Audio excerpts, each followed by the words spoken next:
જય શ્રી કૃષ્ણ. કેમ છો બધા? તો ક્રિશીભાઈ માટે જો દાદા પતંગ લઈએ એટલે ક્રિશીભાઈ ડાયરેક્ટ પતંગ લઈને ધાબા ઉપર ચડી ગયો છે પતંગ ચગાવવા.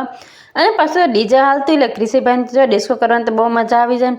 અને અમારે જવાનું હતું વાડીએ, કેમ કે ત્રોપાની રિક્ષા ભરવા માટે.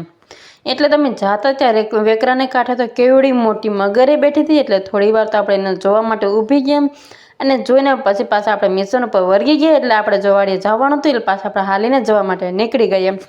અને વાડીએ ગયા છે તો આપણે આગળ જો રિક્ષા જતી હતી ત્રોપા ભરવાની હતી ને એટલે.